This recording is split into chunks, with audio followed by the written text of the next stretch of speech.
Good afternoon, ladies and gentlemen, and welcome to our news for today.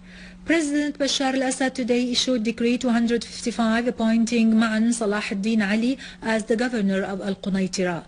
President al-Assad also issued Decree 256 appointing Talal al-Barazi as the governor of Homs.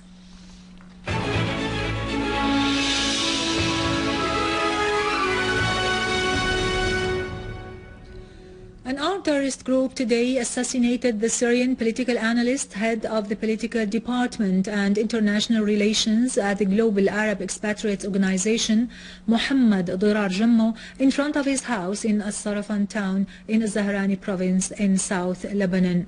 The armed terrorists set an ambush to Jammo near his house, opening heavy fire at him, causing his immediate death. The terrorists fled away at once. The deceased was known for his patriotic stand in disclosing the lies and hypocrisy of the terrorists and their barbarism and ugly extremism. Their crime will not silence the voice of the truth in defense of the homeland against the forces of terrorism.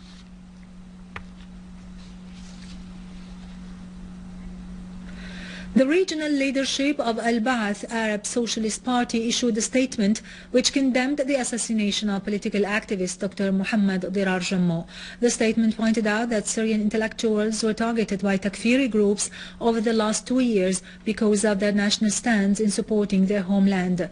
The statement added that the crime is a terrorist act whose perpetrators must be apprehended and brought to justice. The Minister of Information also stressed in a statement that the assassination of Dr. Mohammad Jammo is an ugly crime that reflects the hatred engulfing the culture of the extremist groups who cannot tolerate any different viewpoint, and reveals the extent of their involvement in the conspiracy against Arabism, the homeland and mankind.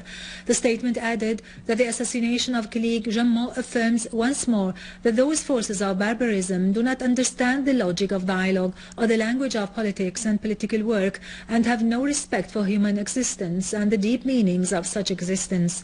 The Minister of Information strongly condemns this ugly crime and holds the extremist dark forces fully responsible, legally, morally and politically, for this crime, and calls on the Lebanese authorities to conduct investigation into the crime, to identify its perpetrators and those who stand behind them, and refer them to trial in order to get the punishment they deserve.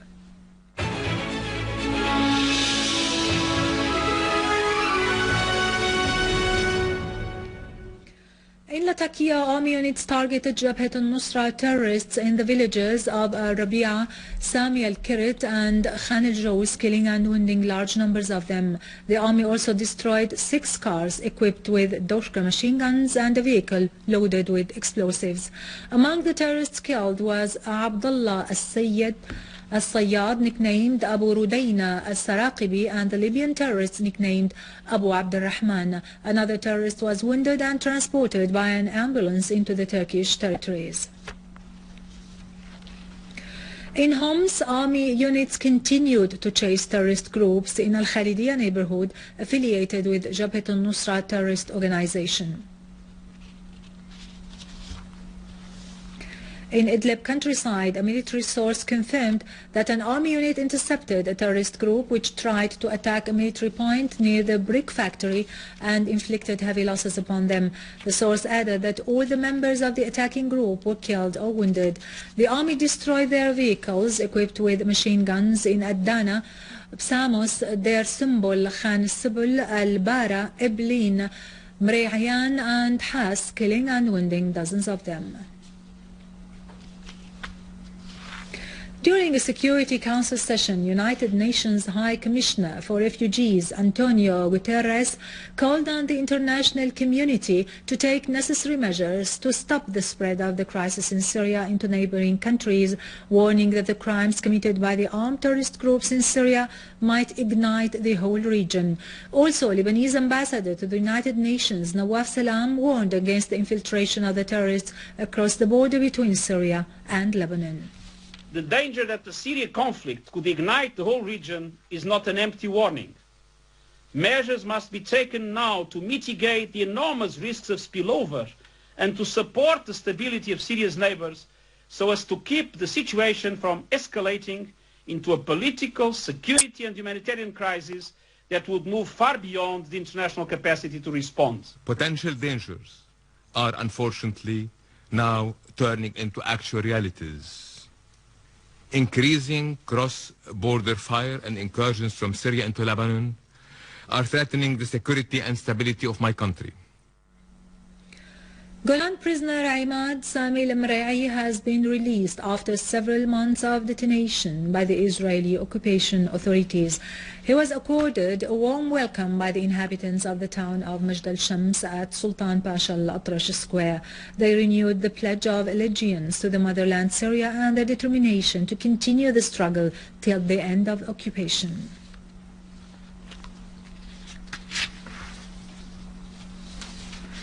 Iranian President Hassan Rouhani stressed that the Israeli entity is incapable of launching a military aggression against Iran, describing the Israeli threats as being laughable.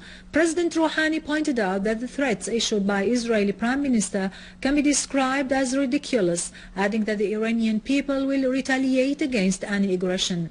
It's to be noted that Netanyahu has said during a TV interview that Israel might interfere militarily against the Iranian nuclear program.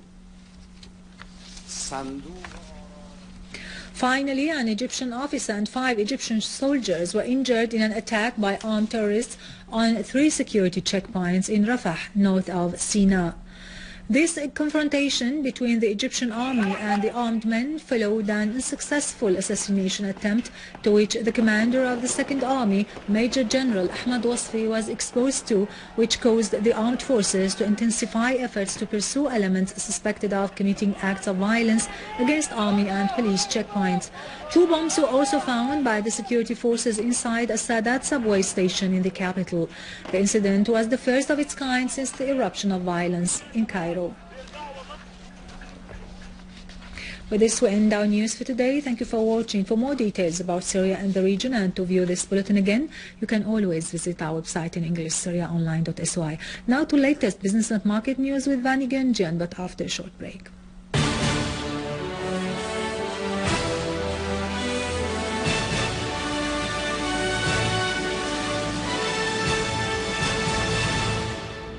Good afternoon. The Ministry of Industry accomplished the project of the Legislative Act to establish a technical center for textile to develop its industries and production, and to enhance competitiveness by putting new strategies to face the needs and the increasing demands of the companies, asserting that this center, along with new labs, would enable the granting international licenses to carry out studies and tests. The Central Bank of Syria concluded its meeting with the exchange companies that sold the dollar at the price of 227 Syrian pounds, which is going to be sold to citizens at the price of 230 Syrian pounds. The selling started as soon as the meeting ended. The governor of the Central Bank of Syria pointed out that the bank has supported the private and public imports, stressing that the highest exchange price regarding public imports was 130 Syrian pounds. The Central Bank interfered 3 times this week to prevent the rise of the dollar sharply.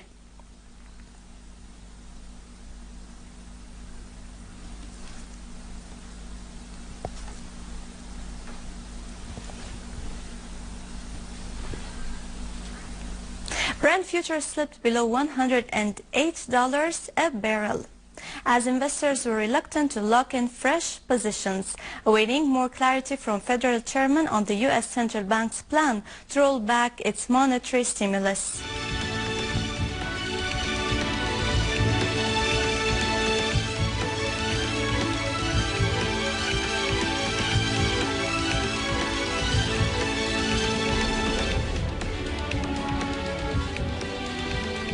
European stock index futures pointed to a slightly higher open, with more encouraging reports from the big companies that help to soothe nerves over earnings season as it picks up in earnest. Japan's Nikkei share average edged up to an 8-week closing high as investors hesitated in taking large positions before key events today.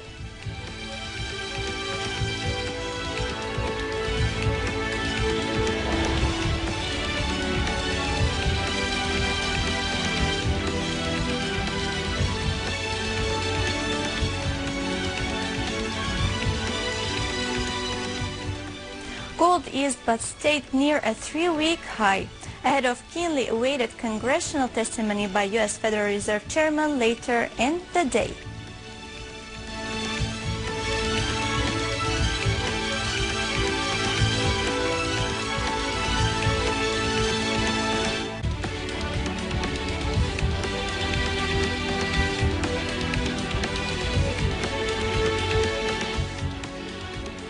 The dollar traded near a 3-week low against a basket of currencies, as weakness in global markets while the strong yen soured sentiment.